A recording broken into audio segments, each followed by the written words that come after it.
Una de las banderas que el actual gobierno del presidente Andrés Manuel López Obrador más ha presumido es la lucha contra la corrupción y la impunidad.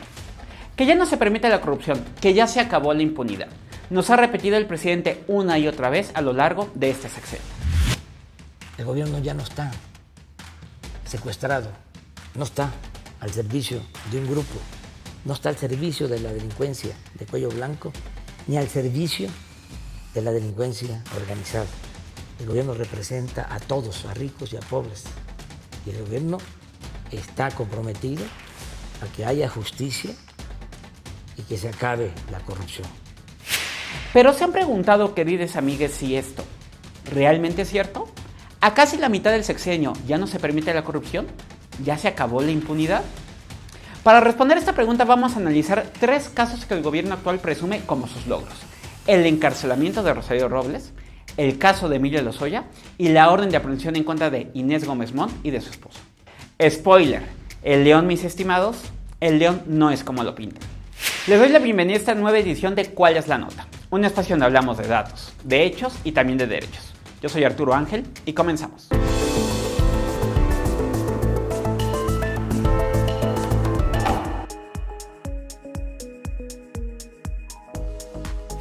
La detención de Rosario Robles por el famoso caso de corrupción conocido como la estafa maestra fue uno de los primeros golpes contra la corrupción y la impunidad presumidos en el actual gobierno. La exfuncionaria se encuentra encarcelada desde hace más de 2 años, luego de que se presentó voluntariamente a comparecer en una audiencia en la que se le acusó de omisiones que permitieron el desvío de más de 5,000 millones de pesos con este mecanismo. Y pese a que fue voluntariamente a comparecer, la fiscalía logró que el juez ya no la dejara irse, argumentando que podía escapar. Los fiscales dijeron, por ejemplo, que había sacado 2 licencias de conducir para tratar de ocultar su dirección real. Pero la pregunta es, ¿en este caso ya se acabó la impunidad? La respuesta es un rotundo no. ¿Por qué? Porque por principio de cuentas, hasta la fecha el proceso contra Robles no ha llegado a un juicio y por lo tanto no se ha probado realmente si cometió o no un delito. Y si bien es cierto que está presa, se trata de un encarcelamiento preventivo que para fines prácticos no sirve de nada. ¿Por qué?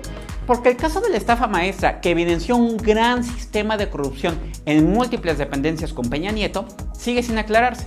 No sabemos dónde quedaron los miles de millones de pesos que se desviaron y que tampoco han sido recuperados. Este gobierno, junto con la fiscalía, solo tienen a una sola exfuncionaria de alto nivel procesada por corrupción.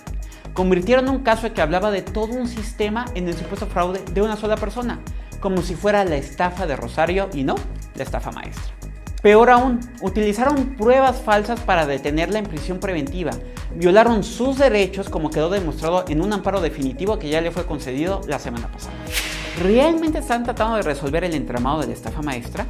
¿O no será, como han opinado muchos, que más bien se trata de una venganza contra una enemiga política del presidente? Ahí se las dejo.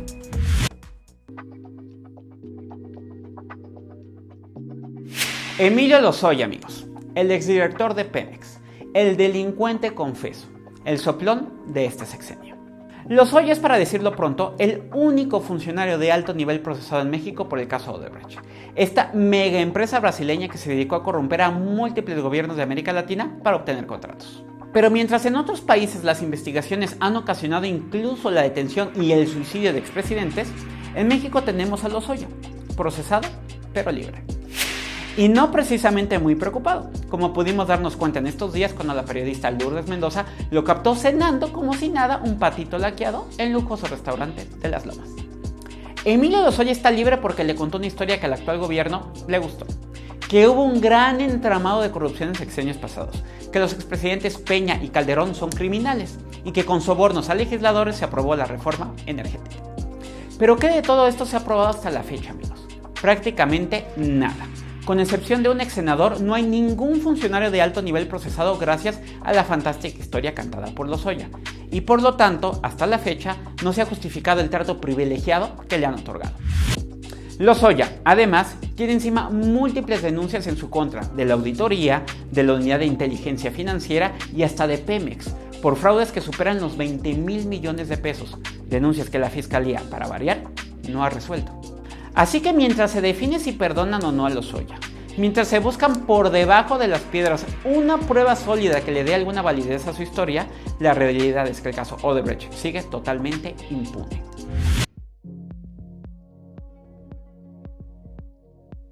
Como ya platicamos ampliamente en este video, que pueden visitar cuando quieran, un juez federal ordenó la detención de la conductora de televisión Inés Gómez Mont y de su esposo Víctor Manuel Álvarez Puga. La fiscalía los acusa de estar implicados en una trama que permitió el desvío de más de 3,000 millones de pesos desde la Secretaría de Gobernación a través de una amplia red de empresas fantasma, esto en el sexenio de Peña Nieto. Y aunque esto parecería una buena noticia, la verdad es que en este caso estamos muy, pero muy lejos de tener justicia. Y no solo me refiero a las dificultades de ejecutar las órdenes de arresto en contra de la famosa pareja. De muy buena fuente les digo que desde hace más de una década las autoridades saben perfectamente que Víctor Álvarez Puga y su hermano están detrás de la operación de decenas de compañías fantasma a través de las cuales se han cometido incontables operaciones de evasión fiscal y desvío de recursos. Pero nunca les hicieron nada, porque los gobiernos de todos los colores se beneficiaron de la fábrica de corrupción de los Álvarez Puga, todos sin excepción. Incluso, de fuentes de muy buen nivel, les puedo decir que desde hace más de un año la Fiscalía actual tenía elementos suficientes para proceder en contra de los Álvarez Puga, pero según dichas fuentes, el consejero jurídico del presidente, Julio Scherer, había operado para frenar el caso. Casualmente, apenas unos días después de la salida de Scherer del gobierno y para sorpresa de sus propios abogados, se ordenó la detención de Gómez Mont y de su esposo, los cuales, por si las dudas, ya llevaban un buen tiempo fuera de México. Justicia pronta y expedita, dice nuestra Constitución, pero en este caso ha ocurrido exactamente lo contrario. Como les decía al principio, amigos, vamos a la mitad de este sexenio. La historia de ninguno de estos casos ha concluido. Esperemos que al final, en todos ellos, conozcamos la verdad, se repare el daño y se castigue a quien haya que castigar. Solo sí quedará demostrado eso de que ya no hay corrupción, y si la hay, no habrá impunidad. Y si no, presidente, tarde o temprano la historia se lo va a reclamar. Con esto llegamos al final de esta edición de ¿Cuál es la nota? No olviden dejar sus comentarios, compartir el video y revisar todo el contenido de Ruido en la Red. Hasta la próxima.